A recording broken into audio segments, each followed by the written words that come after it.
लोकप्रिय प्रत्याशी श्री धर्मराज निषाद जी और उपस्थित भाइयों बहनों,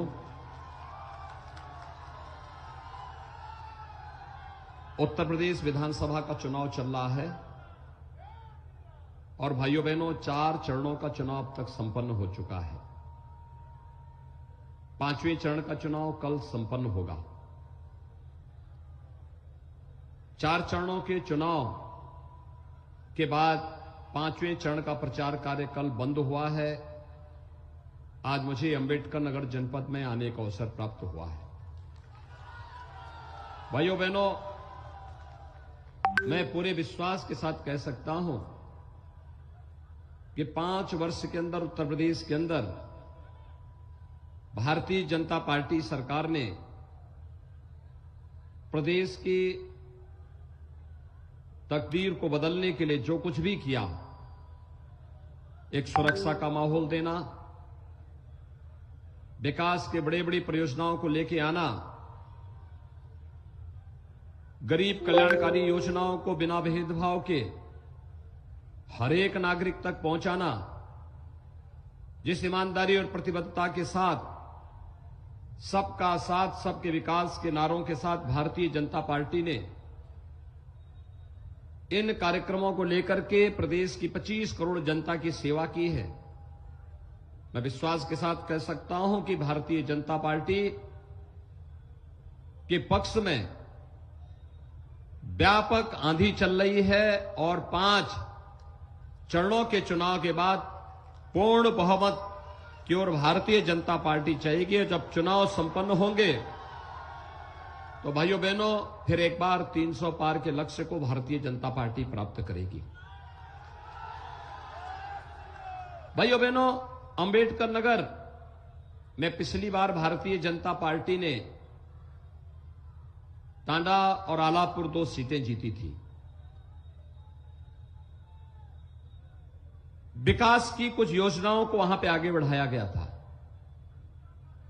आज एक बार फिर से मैं आपके पास आया हूं कि भाइयों बहनों, भारतीय जनता पार्टी सबका साथ सबके विकास के भाव के साथ जब अपने कार्यक्रम को आगे बढ़ाती है तो सुरक्षा सबको देती है, विकास की योजनाओं का लाभ सबको देती है, सम्मान सबको देती है, लेकिन पुष्टिकरण किसी का नहीं करती। हमने विकास की योजनाओं में भेदभाव नहीं किया। 2017 के पहले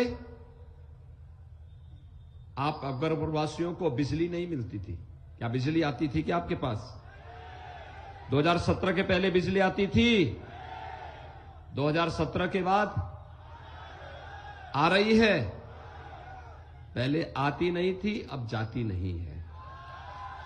यही अंतर है। पहले तो बिजली की भी जाति और मजहब हुआ करता था। होली और दीपावली में बिजली नहीं आती थी, लेकिन ईद और मुहर्रम में बिजली आ जाती थी। हमने तो सबको बिजली दी है, पर्याप्त बिजली दी है। 2017 के पहले हर पर्व और त्योहार के पहले बड़े बड़े दंगे खड़े हो जाते थे। दंगे होते थे कि नहीं होते थे? महीनों कर्फ्यू रहता था।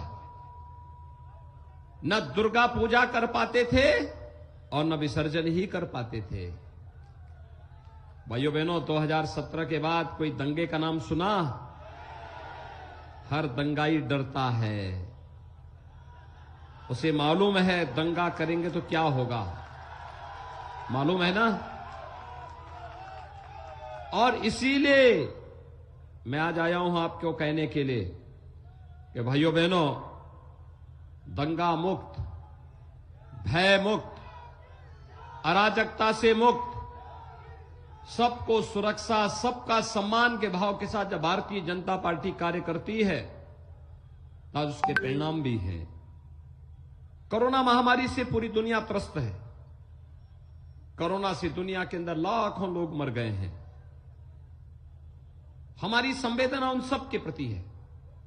लेकिन भाइयों बहनों, कोरोना में फ्री में टेस्ट, फ्री में उपचार और फ्री में वैक्सीन, कितने लोगों ने वैक्सीन ले ली है? कोरोना का वैक्सीन आप सब ले लिए? पैसा तो नहीं लगा? अब याद करिए, सपा बसपा की सरकार होती तो भाइयों बहनों ये सब वैक्सीन बिक जाती, मार्केट में बिक जाती, किसी गरीब को नहीं मिलती। मुझे एक बात बताइए कि कोरोना कालखंड में हर गरीब को बिना भेदभाव के फ्री में राशन मिला कि नहीं मिला है? मिला है, दो बार मिला है। और दाल, तेल और नमक, क्या ये 17 के पहले ही मिलता था क्या? 17 के पहले ये सारा का सारा पैसा कहां जाता था? इत्र वाले मित्र के घर में चला जाता था। ये सब जो सपा से बसपा में, बसपा से सपा में जा रहे हैं ना, ये सब डकार जाते थे सारा पैसा।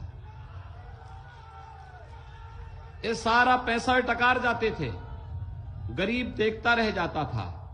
आज तो हर गरीब के पास राशन कार्ड है, हर गरीब को आवास मिल रहा है, हर गरीब को बिजली का कनेक्शन फ्री में मिल रहा है, हर गरीब को रसोई गैस का फ्री में कनेक्शन मिल रहा है, हर वृद्धजन को, हर विधवा महिला को और हर दिव्यांग जन को 12,000 रुपए सालाना पेंशन मिल रही है।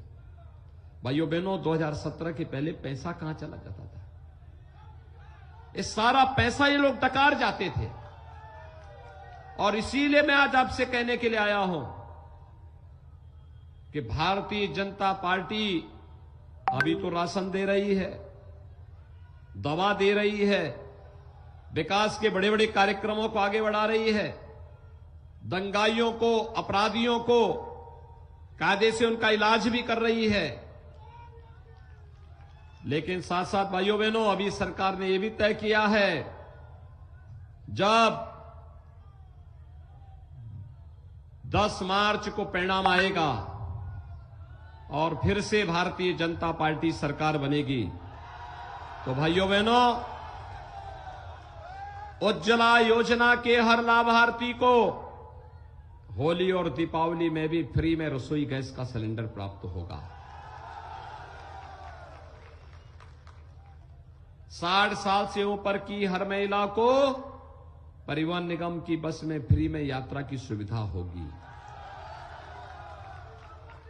कन्या सुमंगला योजना में हर गरीब कन्या को, कन्या के साथ भेदभाव न हो, 15,000 रुपए वर्तमान में हम देते हैं पढ़ाई के लिए। लेकिन भाइयों बहनों, इस राशि को बढ़ाकर के 25,000 रुपए हम करने जा रहे हैं। बेटी की शादी के लिए 51,000 रुपए का कन्यादान हम लोग देते हैं। और भाइयों बहनों, इस राशि को 1 लाख करने का प्रस्ताव भी है। अन्नदाता किसान अगले 5 वर्ष के अंदर देखेंगे कि उन्हें फ्री में बिजली मिलनी प्रारंभ हो गई। और भाइयों बहनों, यही नहीं, आपने देखा होगा कि हमने 5 लाख नौजवानों को सरकारी नौकरी दी।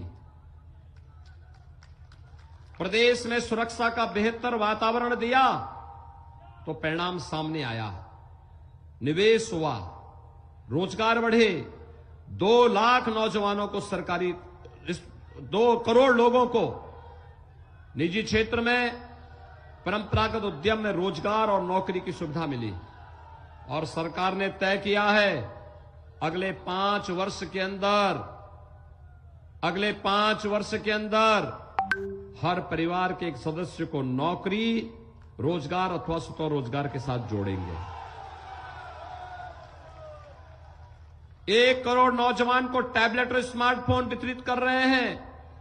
समाजवादी पार्टी ने कंप्लेंट की है, ये वितरित करने की आवश्यकता क्या है? मैंने कहा नहीं, इसमें तो केवल सिपाही खानदान का अधिकार है। किसी गरीब नौजवान के हाथ में टैबलेट और स्मार्टफोन इनको अच्छा नहीं लगता। हमने तय किया भाइयों बहनों, प्रदेश के 2 करोड़ नौजवानों को इसके बाद टैबलेट स्मार्टफोन देंगे और जो भी इस पे खर्चा आएगा वह सब सरकार वहन करेगी। भाइयों बहनों, इनके रूप बदल रहे हैं। आप देख सकते हैं, जो निषाद राज की बात करता था वह तो राम के साथ में स्वयं खड़ा है, क्योंकि राम और निषाद राज की मैत्री आज की नहीं, त्रेता युग के चली आ रही है। लेकिन याद करिए,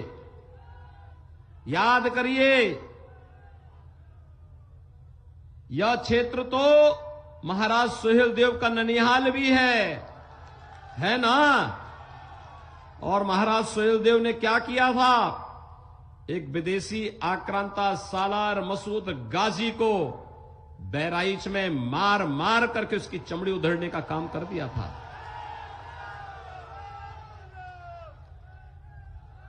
उस विदेशी आक्रांता को जिंदा जला डाला था।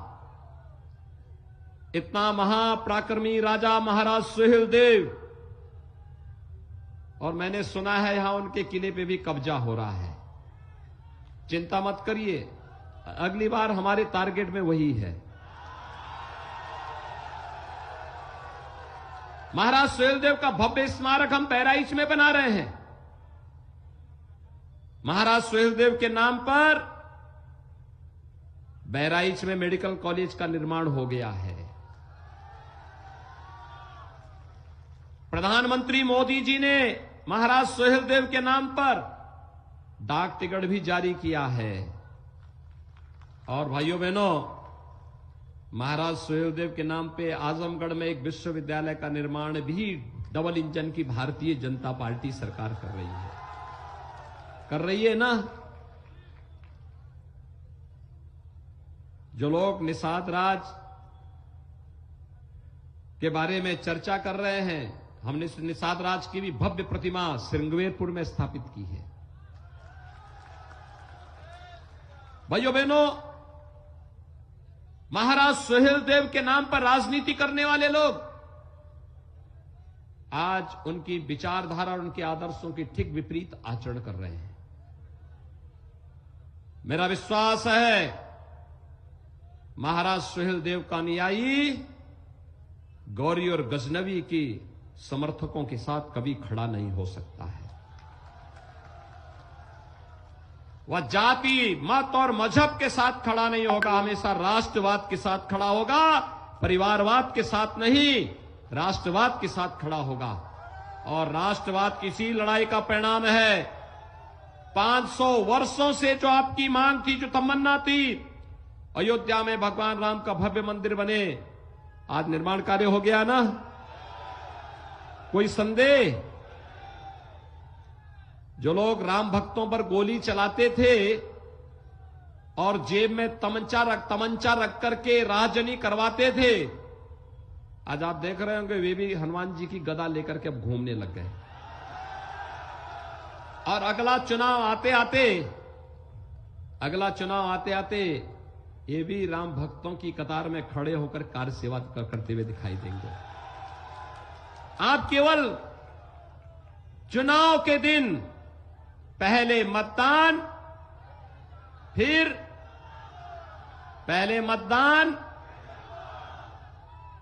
मानेंगे इस बात को? अपने अपने बूथ को संभालेंगे? देखिए, आप बेझिझक होकर काम करिए। माफिया और अपराधियों के साथ क्या व्यवहार होना है हमने 5 साल के अंदर बताया भी है, और अगले 5 साल के अंदर और ठीक करवा देंगे। घबराने की आवश्यकता नहीं। कम से कम एक निषाद राज को जिता दो। भाइयों बहनों, वह निषाद राज गोया का प्रतिनिधि बन करके आपकी सेवा करेगा, सरकार की सारी योजनाओं को आप तक पहुंचाएगा। और भाइयों बहनों, मजबूती के साथ कार्य करते हुए आपके हितों के लिए कार्य करेगा। और मैं आपको कह सकता हूं, यही निषाद राज फिर यहां बुलडोजर लेके आएगा, हाईवे भी बनाएगा और माफियाओं की अवैध संपत्ति को भी ठिकाना लगाने का काम करेगा। सहमत हैं? सभी लोग सहमत हैं? श्री धर्मराज निषाद को कमल चुनाव चिन्ह पर भारी बहुमत से विजयी बनाएंगे। सभी लोग छत पे लोग चढ़े हैं, वे लोग क्या है? आप वोटर से ऊपर है क्या? दोनों हाथ उठा करके बोलो। जहां तक मेरी आवाज जा रही है, दोनों हाथ उठा करके बोलेंगे, भारत माता की, भारत माता की, भारत माता की।